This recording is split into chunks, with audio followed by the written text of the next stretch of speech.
going on, everybody? Welcome to the RBS Cinema Podcast. I know Kung Fu. Show me. This is Sparta! I'm thinking I'm back.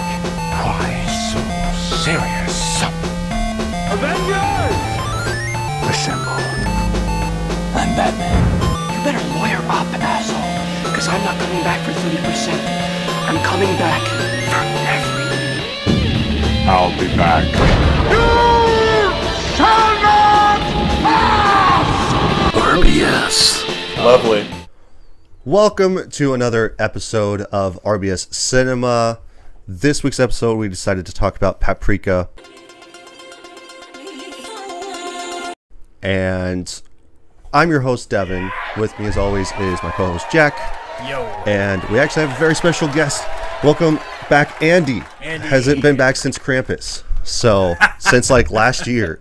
And we're almost halfway through this year. So, it's good to be back. It's good to be back. I didn't bring a notepad this time because I was like, I'm going to be more present. I'm going to be off the cuff. We'll see how that goes. yeah. I know that I generally take notes just so that way I can remember specifically, because if it's a movie that I haven't seen before, like this one, that will definitely jog my memory, because like if I don't watch it twice, because what I used to do at the beginning was like, okay, I haven't seen this movie, so I'll watch it once for enjoyment and once to actually take my notes. So, but now I just don't do that anymore. It's like, okay, now it's just one and done, especially if it's a movie that I don't really care about. So I'm just like, all right. But generally, if it's a movie that I've already seen, I would be like, all right, well, I'll just watch it once, take my notes, because I've already seen it so many times. So, but no. Otherwise, how are we doing, guys? Pretty good. It's going to be sort of a wet Memorial Day weekend here in good old Nebraska. But other than that, got up early, got some breakfast, got my groceries done, and now I'm coming here. So checking all my bases before 11 o'clock. I like to do that now. I like to get as much stuff done in the mornings. You know? Yeah. Well, Devin. Well, that's good. How are you doing, Andy? I'm doing all right. I didn't allow myself enough time for breakfast because I really wanted to be on time today. I got you. But I don't generally eat breakfast, so Oh, okay. so I'd say that you're fine. Well, we appreciate your punctuality.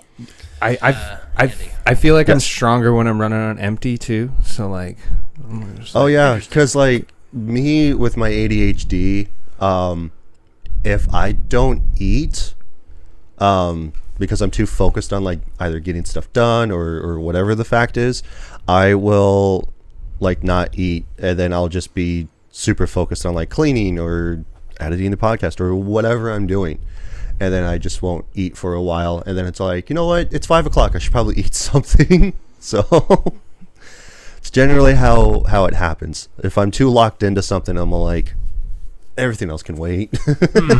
So but yes, also because I just remembered this is the last anime movie that we're talking about for Anime Month, and because last week I was actually sick from COVID, so we weren't able to actually talk about my favorite movie being Spirited Away. So And after I watched it all, and you know, I really got a good feeling for it, and I was gonna give it a good old talking about, and you were like, nope, I'm gonna be gone for 3 days, and like, what happened? Where'd you go? And Apparently, like, I had COVID. So apparently, so because I know that the episode came out a little off, because like I finally edited the last episode, and it was finally uploaded yesterday at the time of this recording. So I was just like, okay, well, it's going to be a little out of order, and now I'm going to be considered as a liar because we never talked about Spirited Away like we said that we would. So you've got to edit that part out. Nah, I already uploaded it, so it's fine. But I can give you my personal rating real quick. Spirited Away is definitely a buy. Fuck yeah! I have it on Steelbook, so back when I was first collecting them. What would you have rated it if we did it? I was in a buy as well. Fuck yeah! Okay, good. it's a buy. Fuck yeah! It's a buy for sure. So, Oh, 100%. It's like one of the most not, I don't want to say influential because it's not influential. It's like super big in pop culture. yeah. Like you literally go to Hot Topic and they've had merchandise for all of the Studio Ghibli movies that are like really big and popular for like years. So Go to specifically Hot Topic. you can go to specifically Hot Topic, or you could also just go to specifically like at the mall and go to certain stores, and they'll always have like Spirited Away stuff. One of the various off-brand, off-topic or Hot Topic. Yeah. Call it off-topic. Well, especially here we have Attic Salt, so they'll have like Hello Kitty. Who comes and up stuff. with these names for these stores? I don't know. You find salt in the attic, and you're like, "Hey, that's a good name for a store, Attic Salt." I wouldn't put salt in the attic personally. Well, you might, if you're like trying to keep ghosts away, you might make a ring of salt around you. Oh yeah. But that's also to protect yourself, so or whoever. So, but no, I definitely would agree. Anyway, we're getting too off topic. You put a Hot line. You Topic. put a line of salt. That's what you would do. Put a line of salt in the door frame. There you go. Now they can't leave. Put it around. As soon as they enter, you just put it around the baseboard. They just stand there and go like, "Hey, what are you doing? Stop that! No, now I can't leave." It's like, haha, now you're here with my bullshit. Now you have to deal with me. So that's how that would work. But yeah, it's the last episode for Anime Month. And we decided to talk about Paprika because I would assume that neither one of you have seen this, because I haven't seen I thought it. it was Andy's recommendation. wasn't it? I hadn't seen it. The Well, algorithm's been wanting me to see it. Oh, I see. Yeah, because like I was spitballing ideas to Andy, and he goes like, "Paprika would actually be pretty good." I was like, "Okay." Okay. And I think that if I remember correctly, you said like, "No, it looked really interesting. And I haven't seen it for a Yeah, while." yeah. I've been wanting to watch it for sure. Yeah. So I'm this is glad a I good did. excuse for you. So Yeah. This is one of the best reasons to watch a movie I can think That's of. Yeah. because I was under I the mean- impression that like you recommended it because you had seen it before, and I was like watching. I was like, this. Seems yeah, like that's what something- happened. Like, no. It's like I was watching this like, oh, this. I can see why Andy likes this film, but then you tell me now that you've never seen it before. And it's just like, Because so I had seen a lot of clips because my phone when I'm scrolling like a like freaking on scrolling TikTok, maniac, YouTube, whatever. Yeah. seen tons of clips of this movie, and I'm like, oh, I feel like I would watch this. Oh, okay, yeah. Yeah, I'll put that on the list. Put it on the list. So yeah, I liked it before I even knew I did. Yeah. And I'm really glad. As soon as you said it, I was like, that's got to be the one. Yeah, because we'll get into talking about more specifics about the movie, but this was on my list of anime movies to watch as well, and I thought it was okay for my first time viewing it, but otherwise, sorry, my watch is going off. Otherwise, yeah, it's the last movie of Anime Month. I know that I've said that again, but I'm excited to start these summer months for June, July, and August, only because of the fact that we are kicking off next week, being the first week of June, summer movie blockbusters. So it's not going to be movies that you would necessarily come out during the summer months. I know that some of them that are on our list of movies probably have, but all of mine that I put on the list are. yeah. So that's I thought that So was the criteria. I don't know if mine are that I picked out, but I'm all like, it's basically the feel of a summer movie. So It's a movie that you would go see in the summer. Yeah. As opposed to any other time of the year. right, because like there are like blockbusters that you would see, like an action movie or something that would Yeah. come out during the fall, so like November or something, or even December. So it's like, okay, this would be perfect as a summer blockbuster movie. So, but because they have too much competition, everybody's butting heads with each other, trying to get the big box office bucks. They can't really necessarily release it during the summer because they have too much competition during that time. So they're all like, okay, well, let's put it around the fall, or put it around the winter because, people are still going to go watch the movie regardless. But we just don't have that much competition around that time. So we're just going to release our big blockbuster at that time. So that's basically what I thought about. And I was just like, why don't we just talk about summer blockbusters? So some of them are blockbuster hits like Jaws or Back to the Future. I feel like those are kind of like summer blockbuster movies. Well, they are. They literally are because they came out in summer. Right, exactly. So it's like the summertime is when everybody has time off. So like school, everybody's taking vacation, stuff like that. So it's all like, oh, what better way to have my time off than to go see a summer blockbuster movie? So it's hot outside. Everyone's in swimsuits. Everybody's hot. They're sweaty. It's all like, I just want to stay inside. I don't want to be out here. So what better way than to kill time is to go to the movie and eat popcorn, have drinks, have snacks, and just like chill out in air conditioning and watch a movie. So what Devin is saying is that over the next 3 months of summer, we've got a special planned for all of you. Yes. Of how we're going to be handling the next couple of about 12 weeks, we said? 12 weeks. 12 weeks, 12 different movies. So we'll get into how we're sort of like picking out the movies that we're doing in the order that we're doing them on next week's podcast. But at the end of this podcast, we'll do it. End of this podcast or whatever. Yeah. We plan here, but let's talk about Paprika, shall we? Yes. So without further ado, we will talk about this masterpiece of a movie. So I will get down to the bare bones of what the movie is about, because this movie, I feel like it's kind of like a clusterfuck, honestly. I was kind of confused at times throughout this movie, but bare bones of what the movie is about is when a machine that allows therapists to enter their patients' dreams is stolen, all hell breaks loose. Only a young female therapist, Paprika, can stop it. And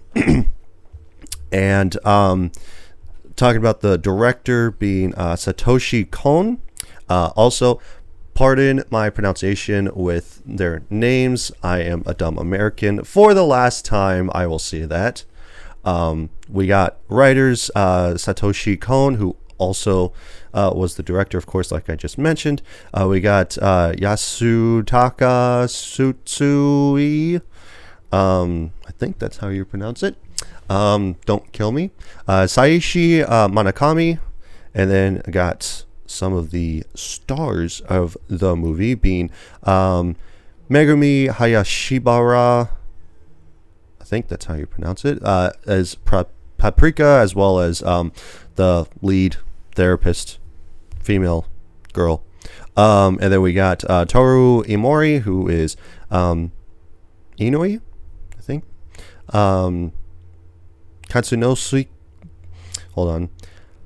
Katsunosuke Hori is Shima. Got Toru Furuya is Tokida. And then probably just end it with these last two. Yeah, because that'll be about the main people that are associated with this. Is Koichi Yamadara, who plays as Osanai. And then Akio Atsuka plays as the detective Kogawa. So, I would have done an English one, but like English voice cast, but unfortunately I could not watch this in English dubbed. Well, that's fine because I actually also watched it in the sub. Yeah. So same. Okay, yeah. So we all watched it in the sub. That's great. Yeah, because for Akira and Ghost in the Shell, we both times that I watched those films, I watched them in the sub. Devin watched them in the dub. For those of you because I actually own both of those movies anyway on both Steelbook and on digital, but and I'm explaining this for the viewers who may have not seen our last 2 episodes from this month, and I'm also explaining this to Andy because he has not been here. But we both had varying experiences when watching those films, because obviously he could watch it the whole time in English, so he had a better comprehension of like what was going on and what was said. Yeah. And meanwhile, I had to watch it also in the subtitle in the original Japanese audio. So sometimes something would happen, is like, wait, what just happened? So, and because it's a slightly different viewing experience. So it's nice that finally now we all have watched it in the same format. Yeah. So that we have a little bit of a shared understanding of what happened and what was said. And it was a complete accident. Yeah. Yeah. All right. I love it. Yeah. My girlfriend was like, are you going to watch the dubbed or the subbed version? What are you guys doing? And I was like, I don't know. Play. Yeah, I just clicked the first option that came up on YouTube TV when I looked up Paprika. So it was in Japanese. Yeah, it was really dumb for my experience because, like, obviously it's free on YouTube, and so I went onto YouTube and I was just like, oh, okay, cool. Like, because I Googled it, because usually if it's a movie that I don't already have in my digital collection or just on DVD, I will Google it and then it'll pop up like, oh, this is where you can watch it.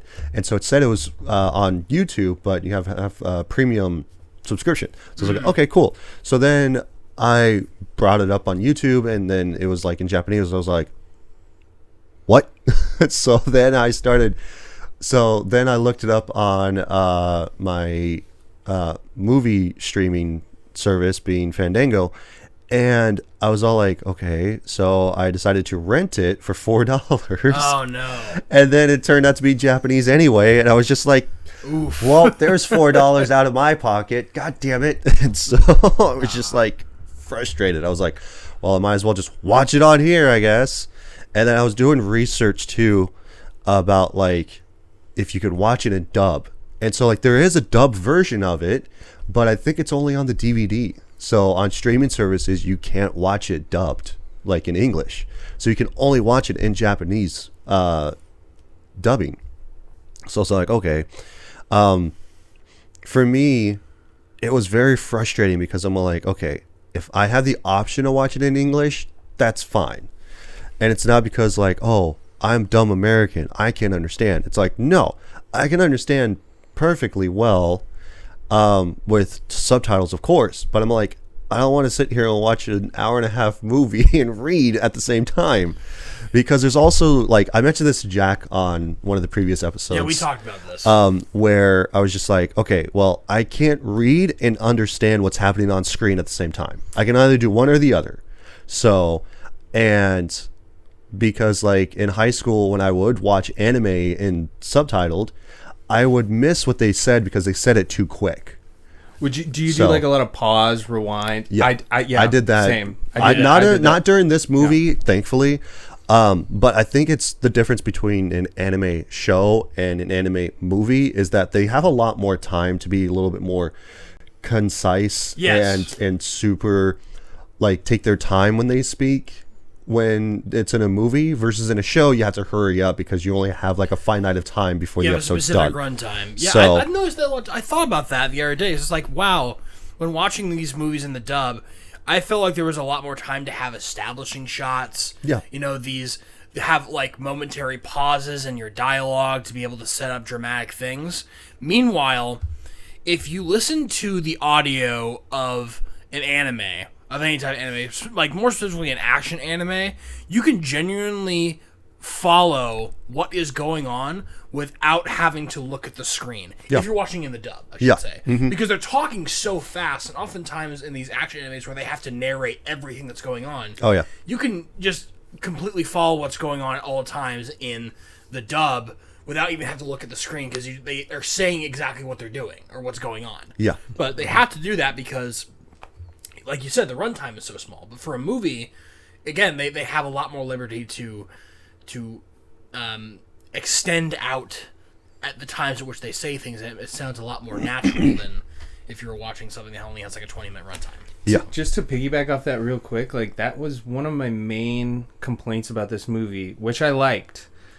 But one of my main complaints was I thought maybe it could have been like 30 minutes longer. It was a Yeah. little short. It just felt like I didn't get enough time to get to know and like connect with the characters before all this crazy shit happened. Yeah. It would have been nice to kind of feel more invested than just, you know, being hit with this waterfall of surreal imagery, which which I loved, but like I don't know. That's really interesting that you would bring that up. Yeah. So, continuing on with the movie specific. So I only have one tagline for this movie because that's all that there was. The only tagline that there is, "This is your brain on anime." Lame. That is so corny. Because you know, like the studio that made the movie came up with that. I guess it's either that or it's There's like no way they did that. It's either that or it's like for a trailer for the movie. It's gotta be like a trailer for the movie. Because sometimes that's what they'll do. They'll put like a tagline for like the trailer, but they won't have it for like the poster. Got anime? Yeah. Can you like an anime mustache? Super lame. I don't like this. I'm done. I'm out of here. Yeah. Get this mic off of me. Because like I definitely find it very interesting that they chose like, "This is your brain on anime." Like, stupid. To me, it's interesting because of the fact that it's all like, when you think of anime, obviously you think of like the big ones like Pokemon or Dragon Ball Z or Yu Yu Hakusho or something. But like, for the uninitiated, it's like, "Oh, let's go see Paprika." It's like, "Oh, okay." And like, you've never seen anime before, like you know of it, but you've just never sat down and watched any of it. It's like, okay, then you watch this and it's all like, what the fuck just happened? So like, because it's too much that happens throughout this movie, I would say. Like, it's a lot during the dream sequences that happen. So but yeah, I don't know, like, it was just all over the place sometimes. But I did like the movie overall. Like, the opening sequence was actually really done well, I thought. Because in my notes I don't have anything specific, it's just the opening and then the intro. So but the intro to me was also really cool because it's like Paprika, where she's like driving back to the city from the hotel with talk to the detective. Yeah. And then it's like kind of like a random anime opening where it's just like a bunch of random stuff is happening. And so like it's she's the opening credits, but they're all in Japanese, so you can't hear what they say. Right. Like, but like it's just like a cool way to do credits as opposed to like black screen, white text. Yeah. Every so often, fade in, fade out. Right, especially credits. Like these more serious ones that we've talked about, like Akira and Ghost in the Shell. Yeah, where it's all like where it's just like black screen and then text, and then it goes and then fades out, and then some more intro to the movie, and then more black text or more black screen, white text stuff. I love movies that have that creatively establish shots during their opening credit sequences. Plus, like like my favorite one that I've ever seen is probably Deadpool. Yeah, the first one. Again, that's an interesting way to take something that most people won't pay attention to or are waiting for people to skip. Yeah, so they can get to the actual movie and incorporate it into a fun shot, a fun slow-mo shot that is already in the movie, so that the people are watching the movie while they're seeing these credits. It also helps that they're like funny like jokes that are play on like the actual opening credits, like what you typically see there. And then there's this one where it's like, oh, let's show some like artistic shots of the city that they're in while also giving credits for, like, I mean, obviously English viewers will not be able to understand what they say because they're not translated. Yeah. But it's still nice to know that, like, oh, this is the credit scene. I was like, oh, this is cool. I'm actually looking at stuff, even though I can't read what this is actually saying. Instead of just like Japanese text on a wall of I hate that. Yeah. And it was a specific it's era. Like a text blurb that you're just like sitting there just waiting to go away. It's a specific like era of movies that had this where it's just like, okay, we're gonna segment this part of the film just to showing the credits, and then we'll get back to the rest of the movie. It's like, skip. Like it like they used to do that for a long time, and now they're not doing it anymore. And I'm so glad that they're not, because it was such a that's so boring when you're in a movie theater. It's like, okay, waiting for the credits to be over. Let's get back to it. Yeah. Plus, with this movie, it's a more modern, I'd say, anime movie, because this came out like 2006, 2006. So versus the other two that we talked about, which was like 90s. So Because I think, what was it? Akira was 86, and then Ghost of the Shell was 95. Yeah, so it's a nice evolution. Yeah, from the definitely big contrast decades. too. By the decade. So, yeah, I kind of wish that the 3 movies that we got to watch this month weren't all sci-fi futuristic films. Yeah, I would have liked to I would have liked to see Spirited Away maybe a little bit to sort of break that up, so it's not just like people who don't people who necessarily wanted to see something besides like dystopian future. yeah. Well, I mean, like, this isn't really dystopian future. It kind of is. Technically. No, it's not dystopian, though. Well, it's not dystopian, It's but a little bit is, into the future. It is sci-fi. Yeah. Well, yeah, it is sci-fi. Which, it is, like, just before, maybe, like, what would happen if, like, so. If scientists actually got their shit together. Yeah. Because, like, I just remembered the opening while you were talking, Jack. It was the fact that the detective was, like, at a,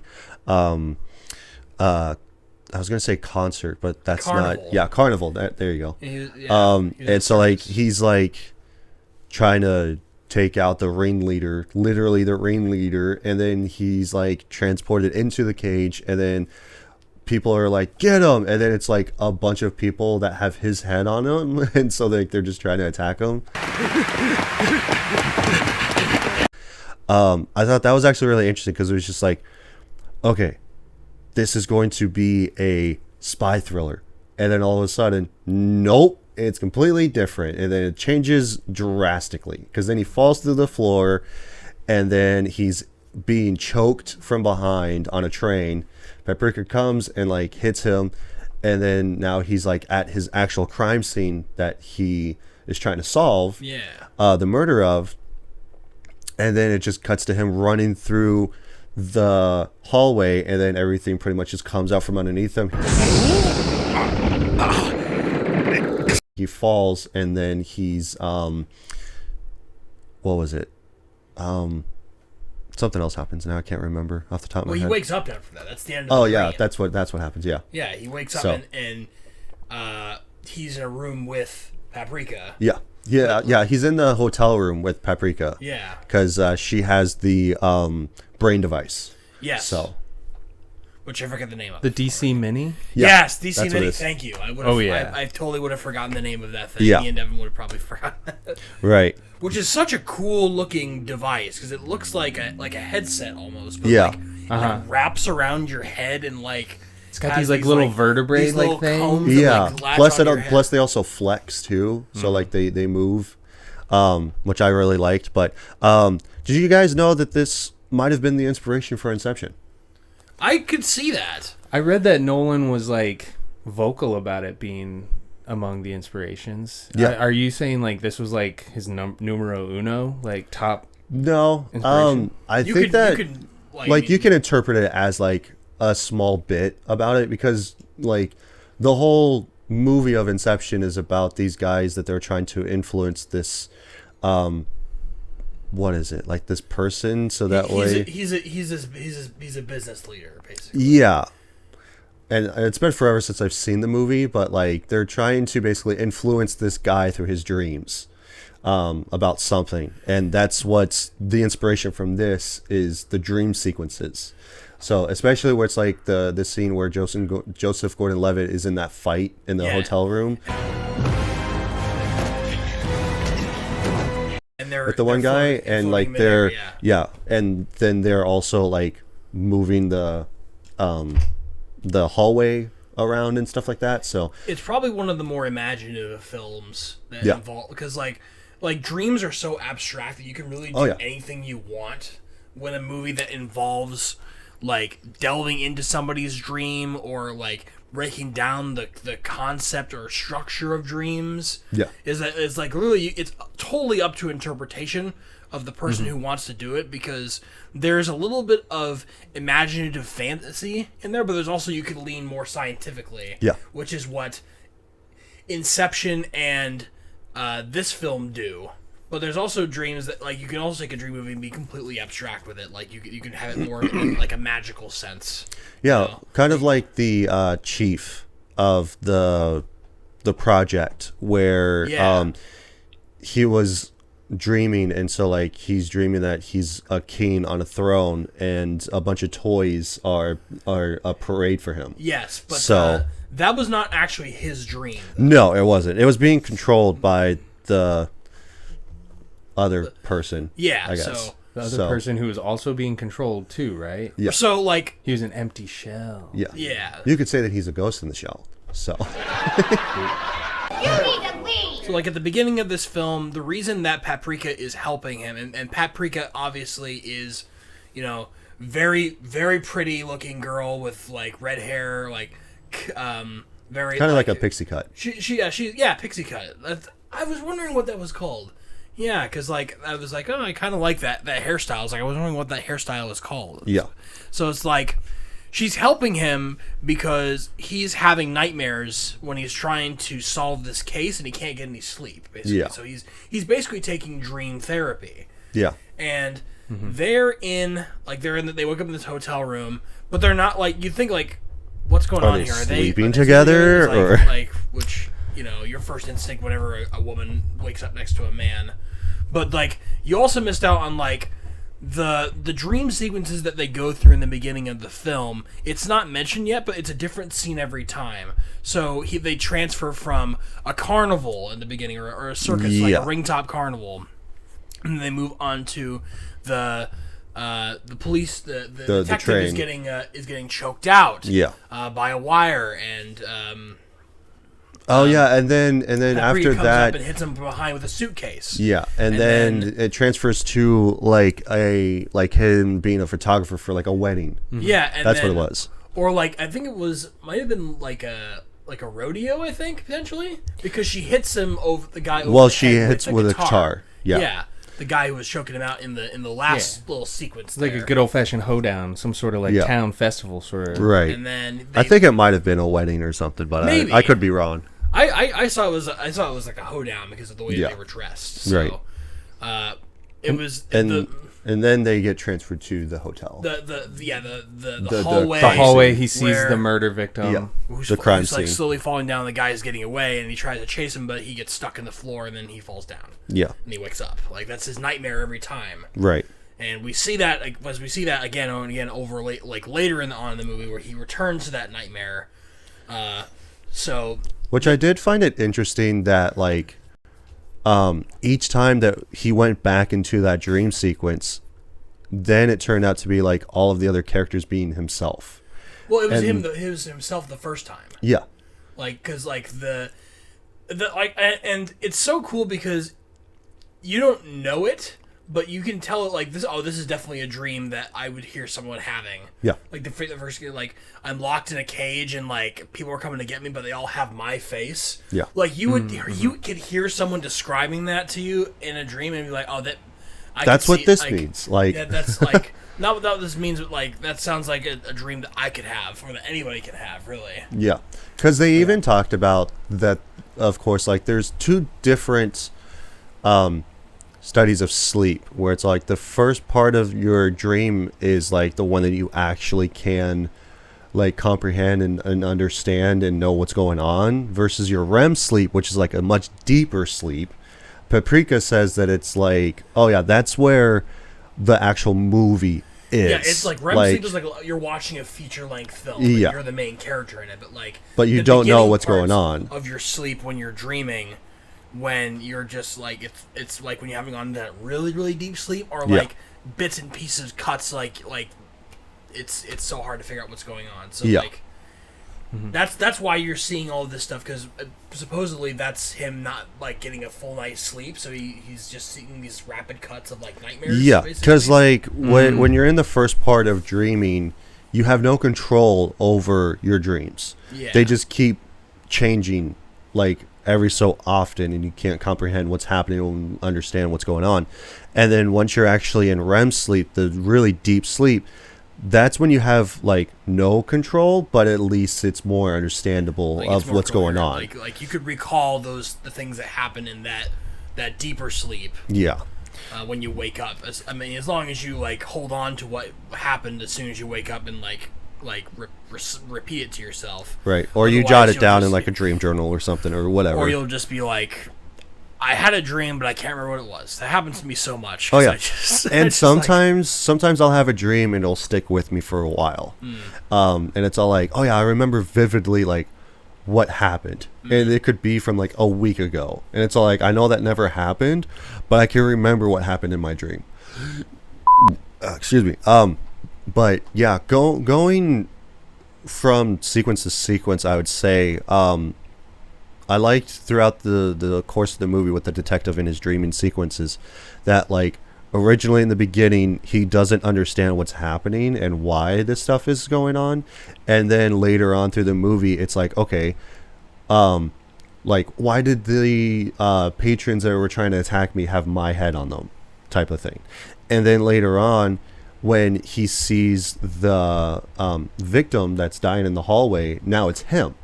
And then he's asking Paprika while they're in the cinema of just being like, okay, well, why was it me that time? Why wasn't it before? And like, what's the key to this? He goes like, I never dreamed of killing myself or anything like that. Yeah. And then later on through the movie, you realize that like he has this suppression from a friend that he had back in like school, that they made a small film together. Yeah. And he never finished it, but he gave it to his friend, and then his friend died and he never finished it. So, and he doesn't like watching movies because of that reason, but he forgot all about the reason for that. And then once he finally at the end of the movie realizes like, no, I have to change this now because now I'm in control. And now he finally sees himself as the hero because of the main bad guy in the movie that was being controlled by the basically the head of the institution of this whole thing. Yes. Where the detective shoots him, and then he's all like, "Oh yeah, like now I'm the good guy." And then it cuts to the ending of the quote unquote movie for him, where he saved Paprika. Yeah. So it's funny that we're talking so much about the detective because he's really more of a side plot. Yeah, because the whole the overarching theme of this story. Because like the whole grand scheme of it is that it's these therapists that one of them made the MC.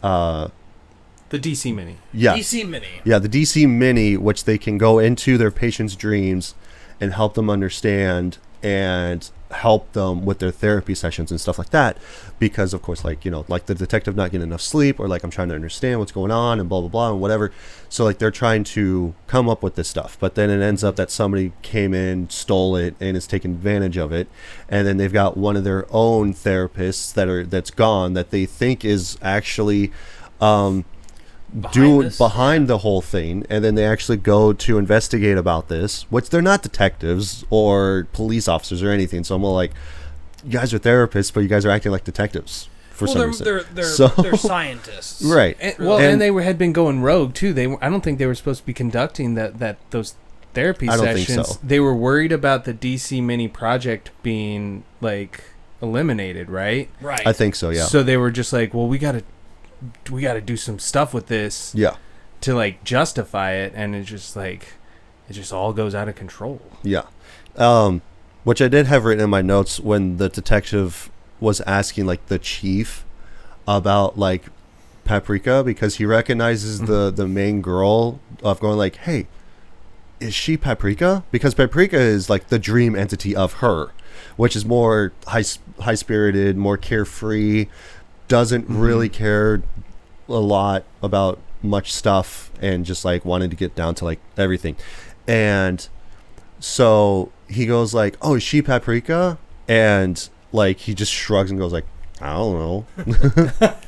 Yeah, because like, it's the whole other thing with Paprika, because Paprika only exists for the longest time in those dreams, right? Yeah. But she is the alternate personality of our actual main character, who is Dr. Chiba. Okay. So. Yeah. Yeah, because it didn't say who it was when I was going through the cast, but yeah.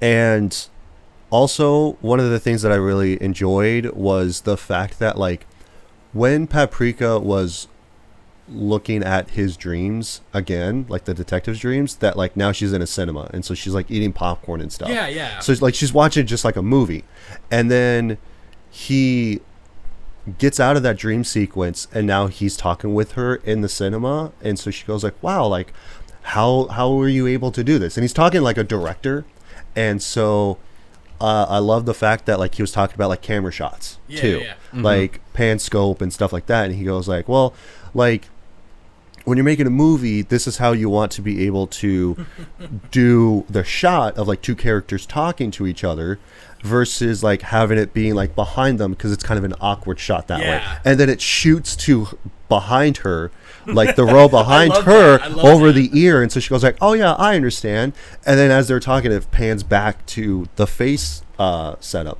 ラインってのはさ、被写体の間をこう結ぶ線のことでね、カメラがこの線を勝手に越えると、ほら、カットのつながりがおかしいだろう。だからこうでなくちゃいけない。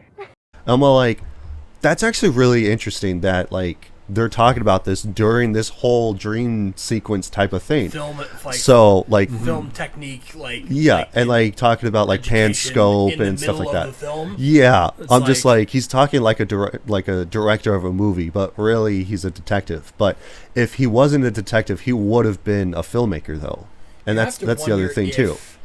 If the director of Paprika kind of influenced that, maybe put himself into, it's a good possibility. I would have liked to read more about that. But like that's a great. Totally forgot about that, but that is really cool that he decided to do that, because I mean, like there's already so much other stuff that's going on that might get that will genuinely get lost to people. Oh yeah, but like it was a good, nice little bit about like filmmaking. In the middle of this movie about dreams, you know. Yeah, and I love because like when you're dreaming, you are the director of your own movie, pretty much. Your subconscious is. Yeah, exactly. Well, I think it's. I mean, the movie to me, after thinking about it and doing a little research, is a lot more than just about dreaming. Like to me, what it feels like it's mostly about to me is repressing yourself. Like this guy, his subconscious was all screwed up because he had taken his whole like side of himself and just like buried it, and then it starts bleeding into his normal mundane life. He becomes a cop. His subconscious is all messed up. He's having these crazy nightmares, so he reaches out for this crazy experimental therapy, and he's getting it. And Paprika, to me, stop me if I'm going in a weird direction or whatever, but Paprika is like Dr. Chiba's sort of creation that doesn't really seem like it's genuinely Dr. Chiba. It seems like it's more like, well, through doing these therapeutic trials, this is the type of person that helps people sort through their bullshit. Oh yeah. Yeah, that's what I was saying. Like it's not just a person that Chiba wants to be, but it's a person that has been manufactured to exist only within this space. Yeah. Because you can see that like when Paprika is talking to Chiba in her mind, Chiba's kind of dismissive of Paprika a little bit. It's just like, leave me alone, you know? Yeah. And it's like Paprika's trying to give Chiba advice like, don't go in there. It's looking dangerous in here. It's like, leave me alone, you know? So, but because it's the reason why we see like in the opening sequence, which I thought was so cool. Chiba is going up around all of these like she jumps into a sign and she like drives off with like in a car basically, and like she's switching it all back. Like what I thought was so artistic, but like when she finally parks, she goes behind a pillar, and then it becomes Dr. Chiba. It's like, that's what's going on. Yeah, because I thought such a great establishing of like what's like the reality versus dream sequence. Exactly. Because like you only see Paprika if it's a dream sequence and not Dr. Chiba. I think that is a very good analysis. Yeah, because like she can. That's what I was thinking. So yeah, because like I found that the opening sequence to be really awesome, because like she's transporting through like signs and stuff, and especially like when she was at like the diner and these guys are trying to pick her up, and then it shows like a bunch of different like reflections of herself, and then she's just like, so she's "Ugh." like disgusted with the conversation. So then she leaves, looks around, and then this guy is walking forward towards the camera, and then so she like disappears behind him, and now is in the picture in his shirt, and then all of a sudden the camera pans to that specific image of her, and now she's on the sidewalk again. So It's she such runs a great off. Shot.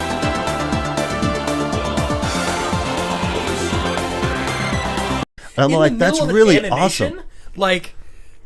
Like all having all of these, like these are the type of artistic shots that you would have in like you it'd be hard to do even in a one with like live action, you know.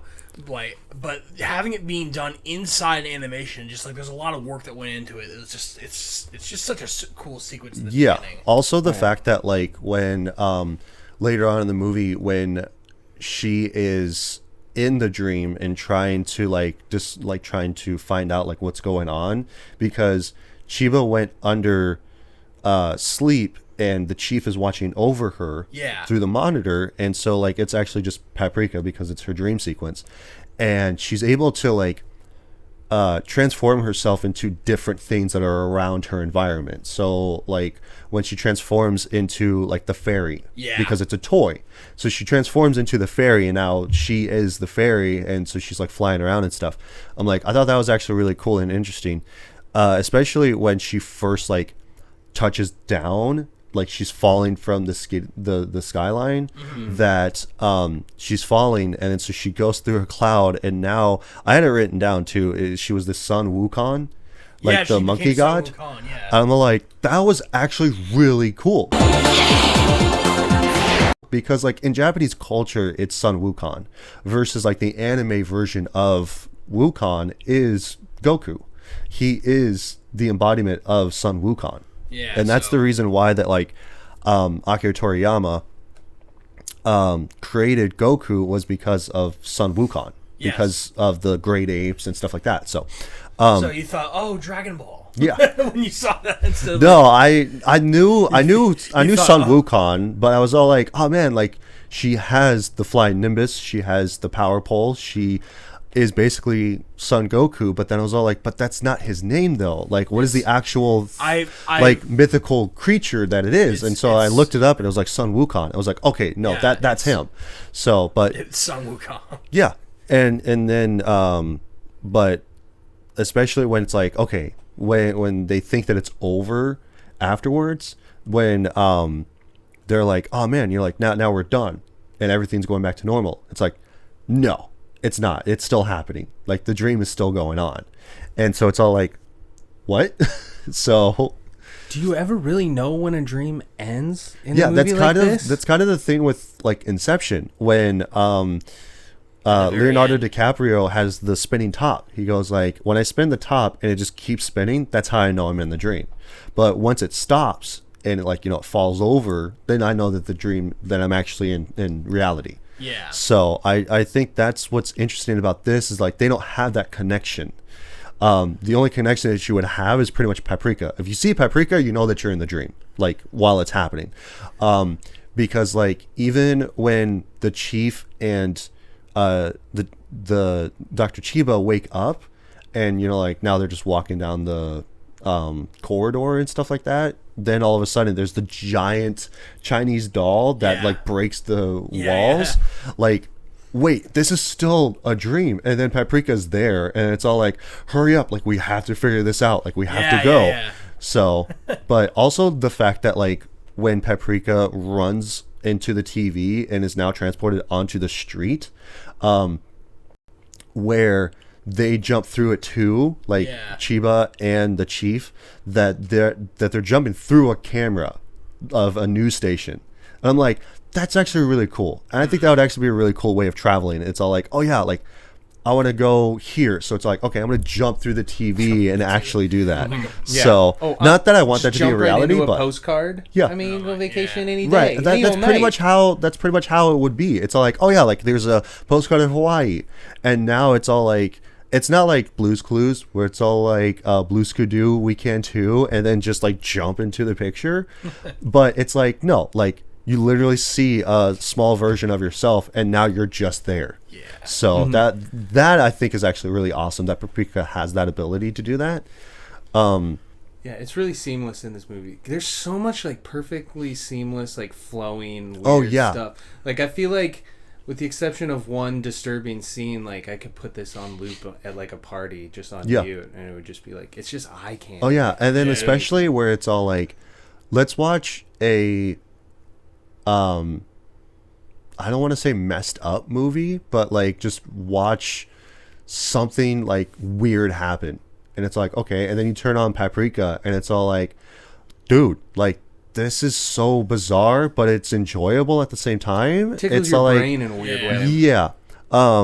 Because like who doesn't want to actually like dissect their own mind and their dreams and like understand themselves a little bit more, or even just other people in general.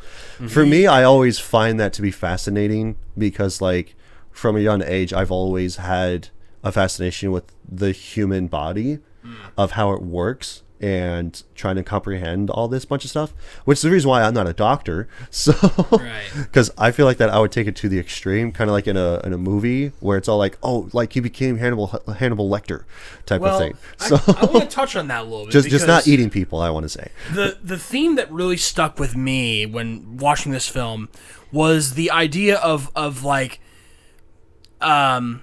Tokita is my favorite character in this whole film because first, number one, he is super atypical. Oh yeah, 100%. For any type of character in an animated film, in a Japanese animated film. Yeah.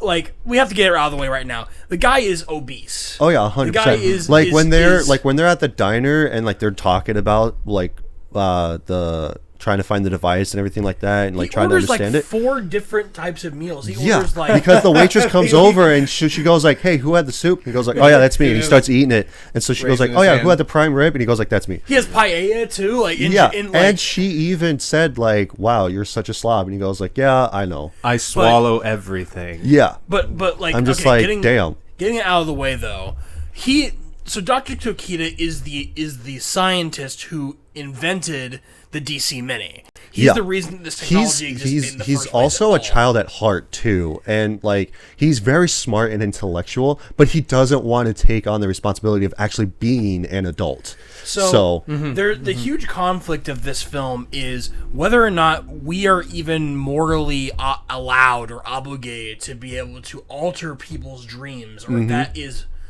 ethical to be able to do that. Yeah, because he just went ahead and did this. Oh yeah, he just went ahead and made this technology without it. Really much of concern about what it would really do to people. Right, not the ramifications behind it. The movie of Paprika is all about the consequences of what happens when technology is used by people who against the intentions of the people who designed it. Because Dr. Tokita, again, is very childlike at heart, but he's a genius. Oh yeah, What were his intentions? It didn't seem like he had intentions. He didn't. Really, I don't think he had intentions. I think he just wanted to see if he could do it. Right? Yeah. He just wanted to be able to. It's pretty much like he dared himself, going like, "I dare you to do this," or like, "I bet that you can't." And he goes like, "All right, bet I'm doing this right now, dude. Watch this." He worked on this with Dr. Kimuro, which is the movie's red herring in terms of antagonist. Yeah, because you think it's him, but really it's not. He's just being controlled. Exactly. So,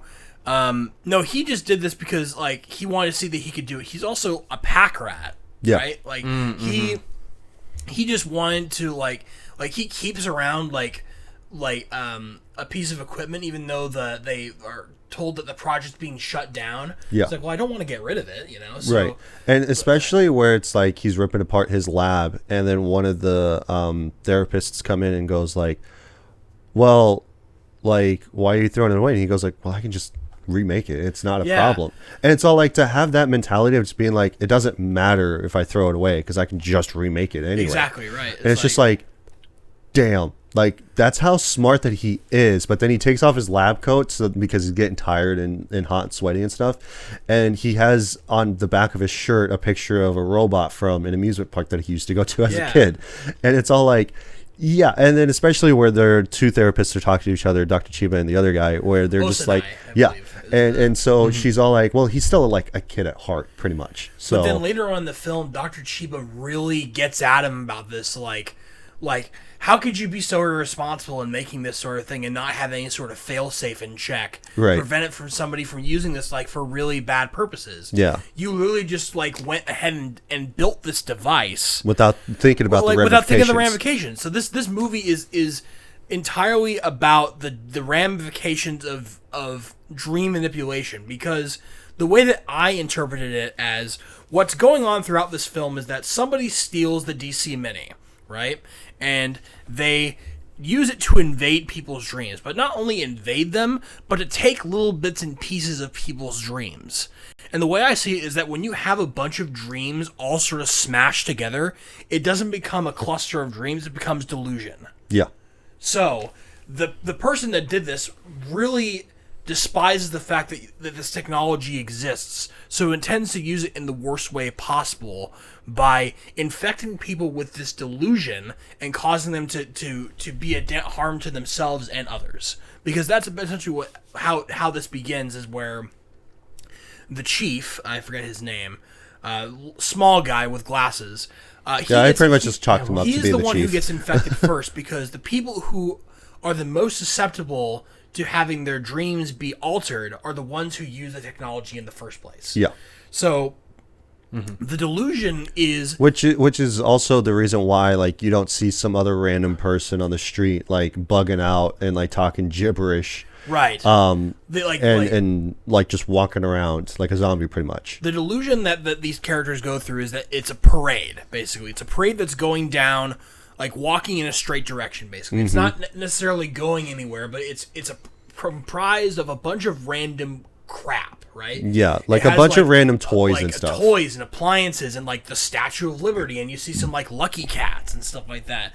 Ultimately leading up to a throne that's surrounded by a bunch of dolls and toys, and so it's the person who is sitting in the throne is the one having the delusion. Yeah. And ultimately it leads to the chief almost committing suicide by jumping out the window. And it almost happens to Chiba too. Oh yeah, because like she was in the dream sequence, and so she's in the theme park, but it's abandoned. And she finds the doll sitting at the stairs leading up to the Ferris wheel. Yeah. And she goes to touch it. Well, no, she goes to jump over the railing, and she almost jumps off the railing of her the apartment. So it's almost like the person who is doing this. We don't know who's doing it at this point in the movie when this first starts happening. They think it's the one of the therapists or one of the scientists that is a part of them. But it's clear to people watching that it's only affecting the people who are closely connected to the technology. Mm-hmm. And I mean that's just how it works. Is that it's but like the idea of that, you know, they're starting to turn each other, like who could it be? Yeah. And they're so dead set on it being the guy who worked with Tokita Himuro because he's been gone for so long. We don't know where he is. Yeah. And ultimately to find out that he's under the delusion too. Yeah, and then he falls and tries to commit suicide, and then they're like, okay, well now it's not him, because he literally tried to straight up like kill himself, and now we have to find out who's actually behind it, because like they influenced him and he's still in the dream. Yeah. So now we have to find out who's actually controlling him. So and then later on we find out that it's actually the chairman of the company that helps develop this dream technology. Yeah. And it's such an interesting take on his like dreams should not be altered in any way, shape, or form. Yeah. And doing so goes against I don't think he says like goes against against nature, but it's immoral. Yeah. Right? Mm-hmm. But a complete swing back the other way to like it's not only bad, I'm going to show you why it's bad. I'm going to use it in the worst way possible. Oh yeah. Just to make sure that this never happens again. Yeah. But let's get it straight. This guy's not a good person. All right. This guy's not a what tipped you off was the fact that he stole the device and then started fucking with people in their dreams, but like he never he always comes off as like self-righteous, but there's never a point where you're like, oh, I kind of agree with this guy. Yeah, especially for the fact that he was like taking possession of the one guy and just being like, no, like that's my body, like that I need that body in order to like do stuff with, pretty much. Later on we find out that Osanai is working with the chairman, and I believe Osanai like captures Paprika. Yeah, I was gonna say that like he captures Paprika, and now they're pretty much in like a room where she is like bound with these giant like tacks.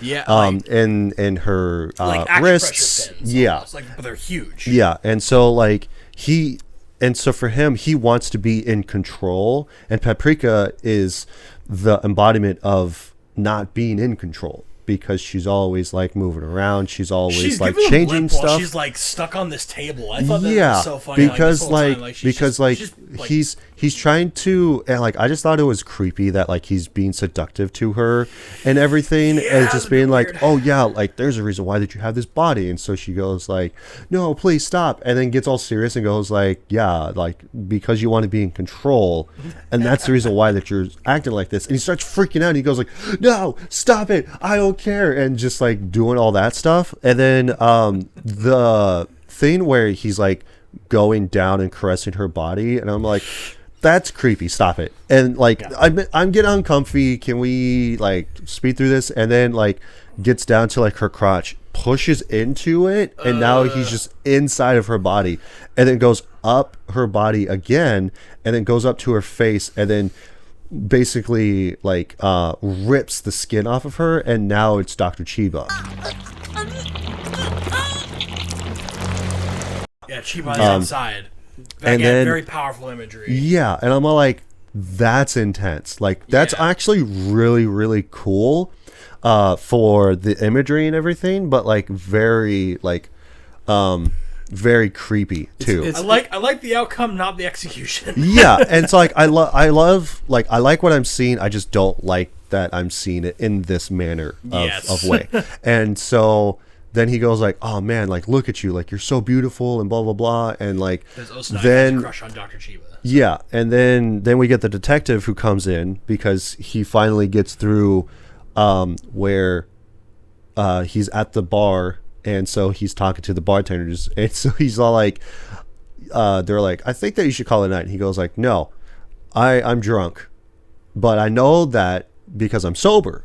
So I wouldn't know if I'm drunk if I was sober. So technically I'm sober. And starts talking about all this bunch of stuff. And then they actually push him to be like, well, Paprika's in trouble, basically. Like, you need to go and find her and save her. And then he discovers that like one of the movies that like he has of his dreams, so like there's Tarzan, there's the carnival, there's the freaking train spy movie, and then there's like one of them, the hoedown actually turns out to be a romantic comedy. Yeah, it's different genres of film. Oh yeah. And then because then you have where it's just Paprika and it has a picture of her, and he goes like, oh what? And so he goes into there, the theater, finds that it's that scene that's happening on screen, and then he pushes his way through the screen basically. Yeah, and then he saves her, and then that's where we have the whole dream sequence of him going through his own dreams. And he's fighting before in the opening sequence, fighting a guy with no face, basically. Yeah, and now it's actually the guy, because and I found it to be also interesting of how that they unveiled that it was the chairman too, of the fact that it's like him taking control of him. Osai, where he just like comes out of his neck and is like trying to take control of him, and he just goes like, no, like I'm in control, you have to do what I say because I'm in control. And he's like trying to get out of it and everything like that. But now throughout the whole dream sequences that we witnessed in the beginning, where the detective is going through the carnival and then the train and then Tarzan and all this bunch of stuff, where it's like now he's actually has Dr. Chiba instead of Paprika being there instead. And also at the same time, Dr. Chiba is also just unconscious throughout the whole time, which I thought was hilarious when he is actually like in the hallway scene of the murder investigation, where the guy is like running out of the door to the exit, and then he goes like, haha, like I'm gonna get away because I know how this plays out. And then he circles back to him being in that time of the film that he made with his friend, where he goes like, no, I'm changing things and I'm changing them right now. And then he shoots Pulls out him. his gun and shoots him. And then that's when he like has that whole like heroic ending of him being on the skyline of the sunset behind him, and like Dr. Chiba's like in his arms, unconscious, and then starts making out with her. And I'm like, that's creepy that she's not conscious for this, like she's asleep. And then you have everybody that's in the theater like clapping and cheering on and stuff. They're like, "Yeah, you did it! Like you understand who you are now. I like had what's my going on?" character development. I got over my trauma. Yeah, and then where he still has a crush on her and everything too after. Yeah. But then they're still in the dream sequence, but she and the chief are like basically like now in the streets with Paprika, because Paprika is also like basically going like, hey, like we have to go over here, we have to do this and blah blah. And now the chairman is like a giant and making this giant hole in the world. And now you have where dreams and reality are blending into one. So now you don't know what's real and what's not. Yeah. And while this is happening, you've got what's his name?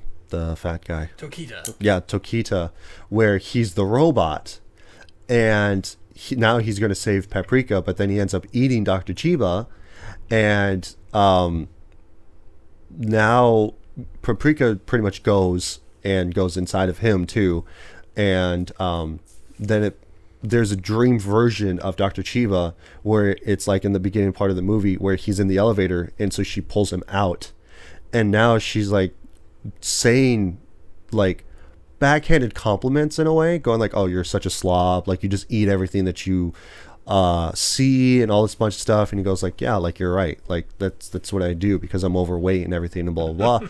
And so she goes like, "But you need to take responsibility in the things that you have done. Yeah. Like you need to actually grow up a little bit." But like then she starts saying sweet things to him of going like, "That's what I appreciate about you because like you're childish and all this bunch of stuff and blah blah blah blah and whatever."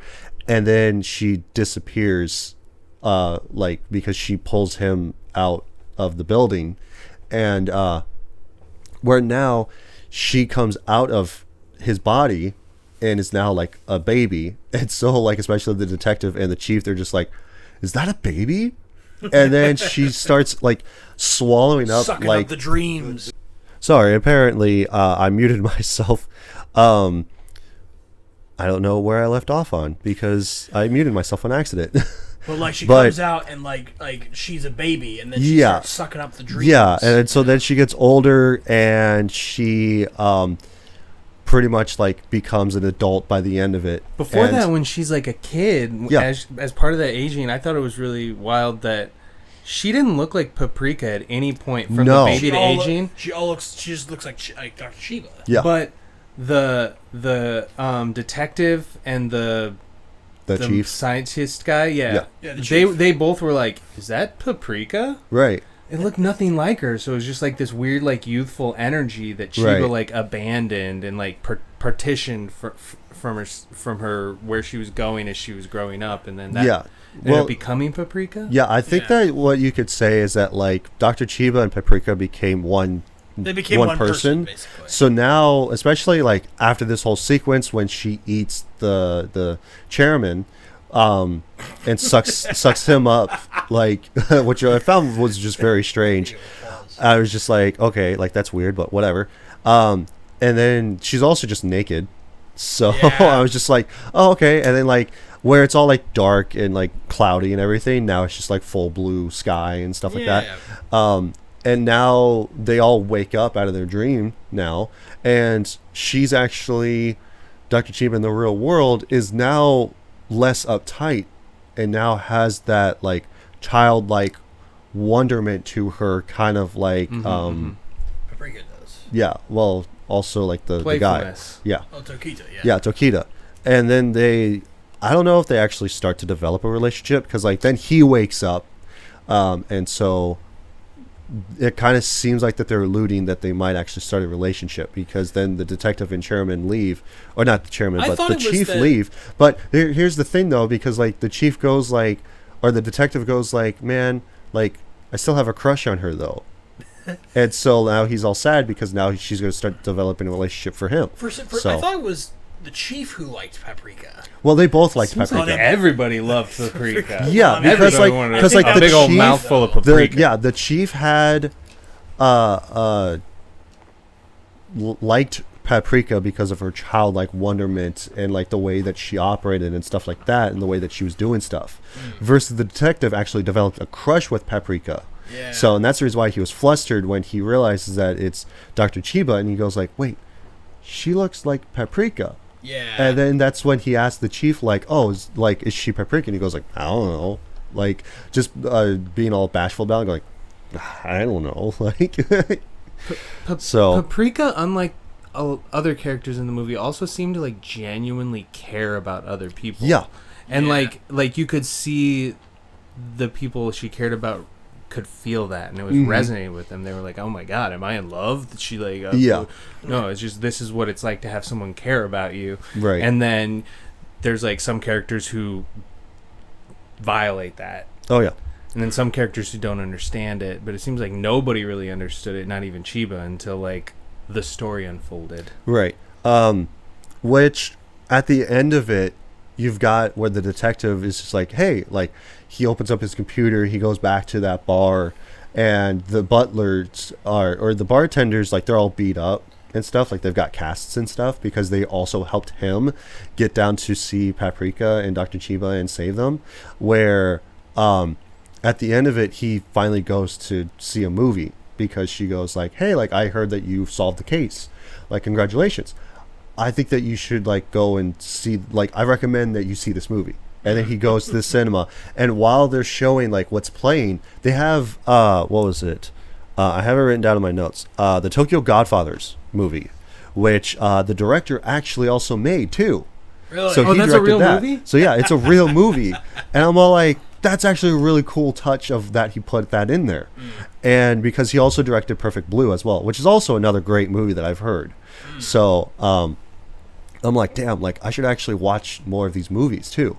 So, because like they're really fascinating. I'm pretty sure that they're on a different spectrum of this movie too, because I'm pretty sure they don't revolve around the same thing. But no, I really thought that was really cool that they added that in. And then he goes like, hey, I want to go see this movie, like one adult, and then that's just where it ends. And then that's the end of Paprika. So which I don't know, like I thought it was really good. Who would like to go first on their rating on this being a rent, buy, or skip? I believe we should have our guest go first. Oh man, I've been thinking about this one a lot. I thought about it last night too, so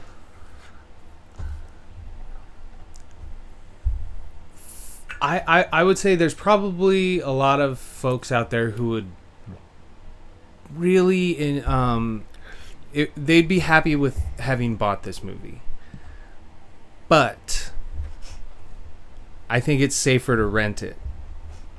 I'm gonna go with rent. I mean, it's all right. Like, because I don't know if this would resonate with everyone, because honestly the movie didn't really resonate with me that deeply until we all started talking about it. yeah. So it might be a better movie to like rent, watch with some other people and talk about it. Cause I don't know if I'm gonna go rent. Okay. I'm gonna go rent. Nice. Cause of the pacing, it was so quick. It was kind of hard to absorb for me. Yeah. Yeah, you kind of have to watch it a couple times in order to like understand what's happening and what's going on and stuff. So, Devin, how about you go next? okay. I don't know. Like for me, I don't know if I want to be controversial and say that it's a skip. It's not the fact that I didn't enjoy this movie or anything. I'll get to my thoughts and then I'll make my consensus on this being a rent, buy, or skip. Because the movie is really well done. The animation, like I've said throughout the course of us doing this whole month, has been like all the animation's really good. The storytelling's really awesome. I just didn't like the fact that like you couldn't tell if it was the dream sequence or if it was reality at times. which was the fascination behind it of being like, oh, are they still dreaming or are they in reality? Like that whole thing. And it's kind of like the same thing with Inception of like being in a dream and a dream and a dream type of thing. And so like, to me, that's actually really good and really well done of just keeping you guessing of going like, okay, is this a dream or is this in reality? Especially at the end where they faked you out of just being like, yeah, you know, like we're waking up, like now we're going down the corridor, and then all of a sudden, what the hell? Like, why is there a giant doll in front of the window? So, and it's all like now they're bleeding in dreams with reality because that's what's going to happen if it's not kept in check, pretty much. But like, I really am fascinated by this movie in general, but I don't know where I land on it. It's definitely not a buy, but I don't know. Like, I would say that it's a rent just so that way people could actually watch it and see the influence for Inception as well. But also at the same time, I'm like, well, you don't really necessarily need to watch this movie too. So I don't really know, honestly. All right, you know what? Screw it. I'm being controversial. I'm saying that it's a skip. It's the biggest piece of dog shit. So, I am so glad that you said that because I think it's a buy. Fuck yeah! do ya? So all three of us have our own different opinions on it. I think that regardless of... I'm going to go a little bit against what you said at the beginning of this pod. Okay. Davin, that you thought that it was a little bit incoherent at times. I found that Paprika was more coherent, and I could understand more what was happening than either in parts of Akira or the entirety of Ghost in the Shell. So you have a different perspective of it versus Akira or Ghost in the Shell, where it made no sense to you. Watched this month. Yeah. I thought this made more sense than either of those two It movies. didn't make that much sense to me at times, but like... And I think that it even has its own merits beyond just like, oh, it's the inspiration for Inception, so you should watch that. No. Like, the story really resonated with me because... you know, it's the idea of, again, another story about what happens when technology goes bad. Yeah. But also, you could see throughout the story there was multiple things to become invested in. You got to see so much character growth of really all the characters, but typically mostly the detective Tokita and Paprika Chiba, right? But I just found that like. I felt like I was locked in pretty much the whole time, and I was able to tell, not to brag or anything, but I feel like I could keep track of what happened and what was really going on. Like I said out loud to myself during the final resolution of the detective's dream sequence. It's like, oh, he's finally getting over the trauma of losing his friend, right? And Tokita is. I just find Tokita hilarious. And it's so... I find his character design so atypical from what you would see in a normal animation where the characters are normally thin. Right. You know, everyone's around the same body type. Right. You have maybe people like if you're middle-aged... like if you're middle-aged, you're kind of like a little schlubby. And then versus like when you're younger, you're more fit. And like more... It's like the whatever. types are thin, stocky, or you're like... obese. Frail. Yeah. No, but like that's what I'm saying is like you don't see that very much in a film. But going even beyond that, I thought the animation was extremely smooth, even outside of like like your typical like Studio Ghibli film, right? And I thought it was a really good description of of how dreams are broken down. And what are the consequences of someone being able to go into your dreams and make edits and changes, but also at the same time finding ways to be able to get over things that are haunting you in your dreams, and being able to move on from something that's been plaguing you from your past, as well as, and not just talking about the detective, but even with Chiba, as we've discussed, that she's this character who has sort of partitions part of herself to like only be useful for this specific scenario. And in coming together, finally be accepting and being happy with all parts of yourself. Yeah. Right? And again, the animation, the story, I felt was, like, I mean, there were a couple times, I won't disagree with you that there were a couple times where I was like, oh, maybe, is this a dream or not? But they usually did a pretty good job of telling you when it's a dream and when it's not a dream, because Paprika would be there. Yeah. If Paprika's there, oh, you know it's a dream. You know? Right. And I love that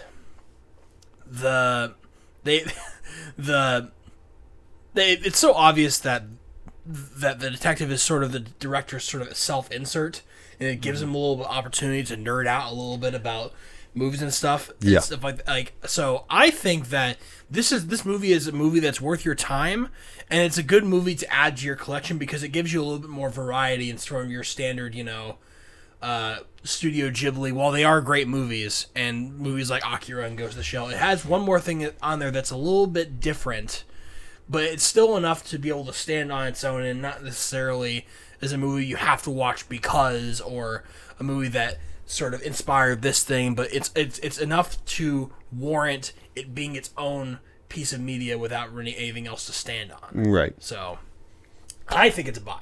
Okay. Which is interesting, and I was really glad that you picked Skip because it'll be the first time in a pod that we have one that has opinions. we have all three ones from RBS. We have a rent, we have a buy, and we have a skip. Yeah.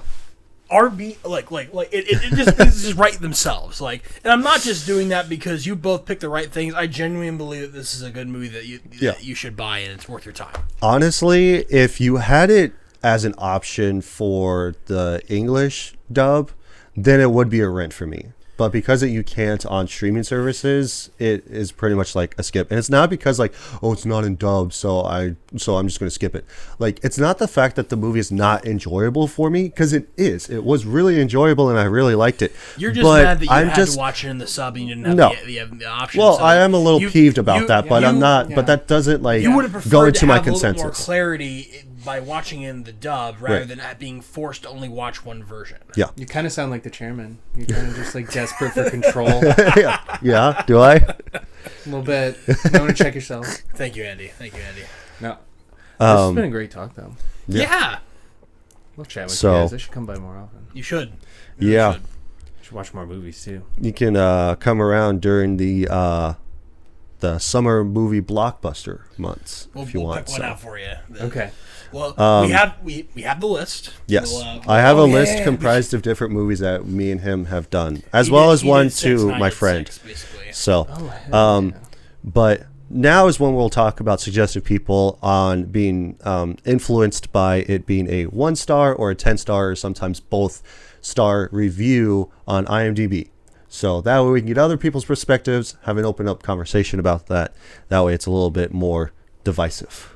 And maybe that'll influence on our feelings and thoughts about this movie as well. So first up, I have a 1-star review, which isn't very many. There's only 2. There's only 2. So, and this one is actually a lot more closer to now, which is 2021. I was going to say 2001, but 2021, saying that, am I missing something? Maybe the dubbed version of this movie that I watched was inaccurate, but this made absolutely no sense. So many plot points were never resolved. It was frustrating and nonsensical to watch. I don't know what they're talking about. I don't know what movie you because watched, yes, sometimes it is nonsensical, but it does actually make sense though at the same time. So I don't know if he's meaning it's nonsensical to the point of it being I don't understand what's happening. The movie's certainly abstract, but I wouldn't say that it doesn't make any sense whatsoever. You know? Right. Okay, what do they think a plot point is? Because everything was resolved. I feel like everything got resolved, so maybe they don't know what. Maybe they don't know what a plot point is. Yeah, I don't know. But okay, I'm glad that you switched over to the 10 out of 10 reviews because I thought that there were only 2 reviews for this film on IMDb, and then that was it. 1 stars. So I would have been like, oh man. No, with most movies, you do have the controversial thing of it being a super super well made movie, and then oh, this is a piece of dog shit. Yeah. So, moving on to the 10-star review, this person says, an anime masterpiece. One word of warning to those who might want to see it. This anime is not in any way mellow or calm. Rather, it is quite wild and imaginative, kind of like Fooly Cooly. When watching this anime, particularly in the parade scene, you will be amazed at the color and the imagination used to create these wonderful and rich dream sequences. The music sounds quite avant-garde, just like many other aspects of this movie. But the fact that it is avant-garde makes it even more fitting for this thrilling movie. I really don't think it's a thrilling movie, necessarily. It might be, There's I don't know. parts of it that are kind of thrilling, but yeah. So, I also noticed the contrast between the dream world and the reality, how the real world is colored with subdued tones, while the dream world is bombarded with rich color. That is also another thing that we didn't touch on, was the color contrast between the real world and the dream sequences. I would highly recommend this movie to any anime fan and any fan of the avant-garde. He used avant-garde like 3 times in his review. I know. It's all like, I understand. Avant-garde is a word that you will use when you want to sound smart. Yeah. I'm going to be real. Oh, yeah, 100%. It's not a word that you should really use in a review of a product. No. Where, okay, you can use it if you're, like, writing a book or something, but when you're trying to articulate how the movie made you feel, don't use words like avant-garde, because no one's going to know what you mean. Yeah. And even if they do know what you mean, you're just going to sound pretentious. It almost sounds like you don't want people to know what you mean. Like, yeah. you're somehow like, if above, I have to Google like, you could just say, oh, yeah, use. this movie is a masterpiece. Like, you could have just left it at that instead of just saying avant-garde. Yeah. I love this movie. You wouldn't understand what makes it so good, so I'm just going to say it was avant-garde. It's such avant-garde. You just don't understand. Just don't get Do it. you understand, though? I do want to talk color more now, though. Yeah. That's the contrast between the color, we still between got the some time. reality and the dream sequences, where, just like they said, like during the dream sequences, it's super bright and colorful and bombastic and everything, versus in the real world, it's all like a little bit more mellowed colors, and like, you know, it's more of a dark, cloudy sky versus like a super bright blue sky. But and then when stuff. the dream world and the real world start to overlap and come into one, there's a giant black hole in the middle of it. The absence of all color. Right. Yeah, because I did. chill. Yeah, I really did like the fact that, like, because we didn't touch on this, but like the reason why that there was the black hole was because that what's his face died because the detective shot him, and then it turns out that like he actually died next to the chairman in bed. Excuse me, and then he falls, and then the chairman's like starts freaking out, and he just goes like, "No, like you can't die, like you just can't. Like I need your body in order to like be able to do this sort of thing." And blah blah blah. Because Osanai was kind of like the chairman's right hand. But like I interpret this as like is he sort of what Paprika is to Chiba? That's what I thought at first, but then like as we talked about today, I was like, that's the initial thought I had. But like no, that's not how that works, because Chiba's not like who Paprika isn't who Chiba becomes in the dream. They're just two separate people, as I've been talking about this. Yeah, Paprika's entirely virtual, right? Yes. But Osanai was like a real scientist who kind of like sold his body. Mm-hmm. Yeah, so like, that was my initial thought, but as we talked about that's totally wrong. Because like I was wondering like why did he need to absorb his body? Right. I was like, that was the one thing that I didn't quite. Was it because the chairman's paralyzed as his paralysis Yeah. play So, like, into it? But like, how are you able to absorb people's bodies in the dream sequence? Okay, now this is gonna spawn another like 20-minute discussion, so maybe we shouldn't get. I might have to buy this movie. I don't know. I mean, I even considered going out and buying it on Blu-ray just so that way I could like watch it in the dubbing, because like in the DVD version you can watch it dubbed. Yeah. So I was all like, oh man, maybe I'll spend $12 and go and buy it on DVD and then actually watch it in dubbed. But like again, that's not what influenced my opinion about this movie, is that like, well, I couldn't watch it in American version speak, so I couldn't understand. So, but like, but again, like, for me, it's such like a well-made movie and it's like super good. Don't get me wrong. I'm gonna skip it because but I'm going to skip it because I didn't understand it because they didn't speak American. If you don't speak American, get out of here. I want to skip it because I want to be controversial. Yeah, no, but like I decided to be controversial with this one because I'm like, I didn't have any intention on watching it. I heard that it was a really good movie, but if it wasn't for me like talking about like more anime-based movies because of this month, Wouldn't I wouldn't have even watched it if it wasn't for that. Do you feel like you're not going to take anything away from having watched it as you move forward? Because I feel like it kind of changed the way I think about escapism and imagination. That's why I think like you repression. can't really say that you can skip this movie. If, like a skip is like I took nothing away from this film. Yeah, absolutely nothing. that's to true. Me. Like you can say like low rent. Yeah, but you can't say skip because it like because you can't, like, I guess you could because it's your show, right? But well, like, I was gonna say like it might be like a low rent high skip because it's all like this came out in 2006 2007, so it's almost like 20 years after it came out, getting close to 20 years. So it's all like I've gone this long without seeing it. It's all like I could go a little bit more without seeing it, like that type of mentality. But like, am I glad that I watched it? Kind of. I mean, like, I can understand, like, with Christopher Nolan with Inception on the idea that he got when he watched this. Like, I can understand that a little bit more now and the influence on that movie has. So, but otherwise, I don't know. I'll change it to a low rent. Like, you don't need to go out and, like, watch it and stuff like that, but like you can stand your ground, brother. Well, I know, you can, but like as the conversation has gone on, I would say that it's a rent for sure.